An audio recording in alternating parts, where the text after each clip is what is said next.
구독자님, 오늘 저희가 좀 깊이 살펴볼 자료는 시사저널과 국민의힘 주진우 의원의 인터뷰 기사입니다.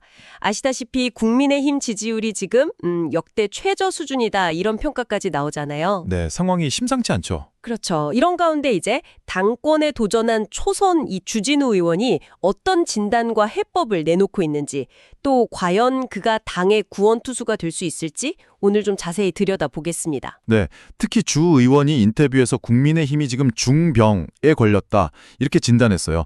그 원인으로 소위 영남 카르텔하고 또 현실하고 좀 동떨어진 의사결정 구조, 이걸 딱 지목했거든요. 아, 중병이요? 표현이 굉장히 세네요. 네, 그렇죠. 그의 주장을 중심으로 국민의힘의 현재와 미래를 한번 짚어보죠. 좋습니다. 중병이라는 진단까지 내렸는데 구체적으로 국민의힘이 왜 이렇게 어려운 상황이라고 보는 건가요?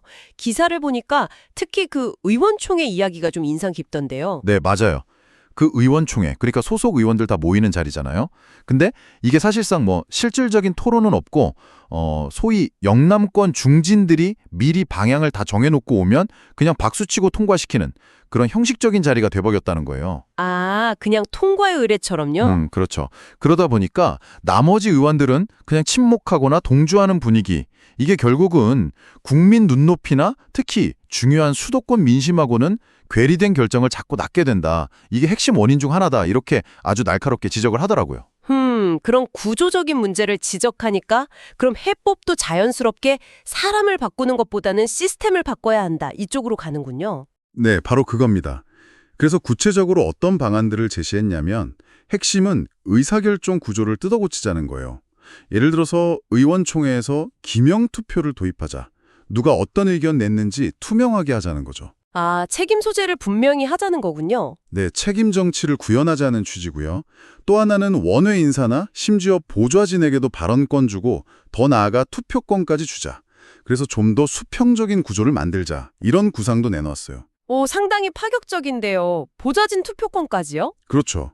그리고 또 국회의원 다면평가제 이것도 도입해서 뭐랄까 일 안 하는 의원은 확실히 공천에서 불이익을 주겠다. 이런 방안도 제시했습니다. 그럼 요즘 많이 나오는 그 인적 청산 주장하고는 완전히 방향이 다른데요? 안철수 조경태 후보 같은 경우는 좀 강하게 인적 청산을 내세우잖아요. 맞습니다. 그 점에 대해서는 주 의원이 오히려 비판적이에요. 인적청산이라는 게 자칫 잘못하면 당의 정치적인 공간, 그러니까 외연을 오히려 축소시키고 심하면 개헌저지선까지도 위협할 수 있다. 이런 우려를 표하더라고요. 사람 바꾸는 것보다 판을 제대로 깔아주는 게 먼저다. 이런 시각이군요. 그렇죠.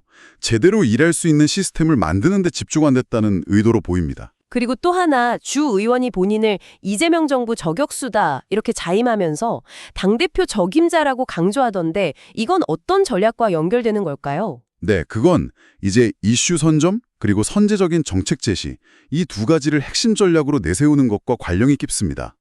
민주당보다 한 발 빠르게 핵심 의제를 발굴하고 대응하는 일종의 컨트롤 타워 역할을 본인이 하겠다는 거예요. 아, 주도권을 잡겠다. 네, 그래서 당 지지율도 반등시키고 또 내년에 있을 지방선거에서도 승리하겠다 이런 목표를 제시하는 거죠. 과거의 인사청문회 같은 데서 보여줬던 그런 저격수로서의 면모를 당 전체 운영으로 확장시키겠다 이런 의지로 읽힙니다. 다른 당권 주자들에 대해서는 평가가 꽤 날카롭던데요. 좀 직설적으로 비판하는 부분도 있었고요. 네, 그렇죠. 예를 들면 김문수, 장동혁 후보에 대해서는 당이 너무 극우화되는 경향을 좀 우려하면서 이게 오히려 지지율 하락과 연결될 수 있다고 보고요. 보수 외연 확장에 좀 반대된다는 거군요. 그런 맥락이죠. 그리고 안철수, 조경태 후보는 아까 말씀드린 것처럼 인적 청산이라는 프레임에 너무 갇혀 있다 이렇게 평가하고요. 결국 자신은 그런 프레임 논쟁보다는 실질적인 시스템 개혁하고 또 대여 투쟁 능력 이걸 갖춘 리더라는 점을 부각하려는 의도로 보입니다. 차별화를 확실히 하려는 거네요. 그런데 본인을 둘러싼 논란도 있지 않습니까? 이른바 최혜병 특검 관련해서요. 그 부분에 대해서도 언급을 했죠. 네, 그 질문이 나왔는데 그 부분은 민주당의 프레임, 즉 정치 공세다 이렇게 아주 강하게 반박을 했습니다. 본인은 그 사건 관련자 누구와도 통화한 기록 자체가 없고 관련 회의에도 참석한 적이 없다. 그래서 떳떳하다 이런 입장이에요. 아, 직접적인 관련성이 전혀 없다. 그렇죠. 특히 논란이 됐던 그 01-800-7070 번호, 이 번호와의 44초 통화 기록이 있잖아요. 그것에 대해서는 당시 대통령실 부속실에서 아마 회의가 연기됐다고 알리는 그런 전화였을 거다라고 확신한다. 이렇게 구체적으로 해명하기도 했습니다. 그렇군요.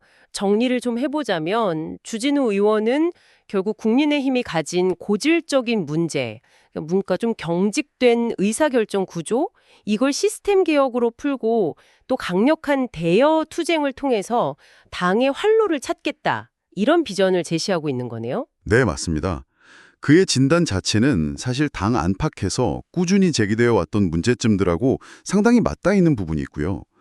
다만 이제 그가 제시한 시스템 개혁안들, 뭐 기명투표나 다면평가 같은 것들이 실제로 당내의 복잡한 역학관계를 뚫고 실현될 수 있을지, 그게 좀 관건이겠죠. 그렇죠. 현실화 가능성이 중요하겠네요. 그리고 또 하나는 설령 그 시스템이 도입된다 하더라도 그것만으로 과연 당의 근본적인 체질 개선이나 지지율 반등까지 이끌어낼 수 있을까? 이 질문도 여전히 남는 것 같습니다. 네. 결국 시스템 개혁을 외치지만 정치는 사람이 하는 거니까요. 과연 새로운 시스템 도입이 당내의 어떤 뿌리 깊은 문화라든지 계파 갈등 문제까지 바꿀 수 있을지는 좀 근본적인 질문으로 남는 것 같습니다. 그렇죠. 지켜봐야 할 대목입니다. 구독자님께서는 주진우 의원의 이런 진단과 해법, 그리고 국민의힘의 미래에 대해 어떻게 생각하시는지 궁금합니다. 국민의힘은 과연 변화할 수 있을까요? 댓글을 통해서 구독자님의 생각을 자유롭게 나눠주시면 좋겠습니다. 저희는 다음 분석에서 다시 찾아뵙겠습니다.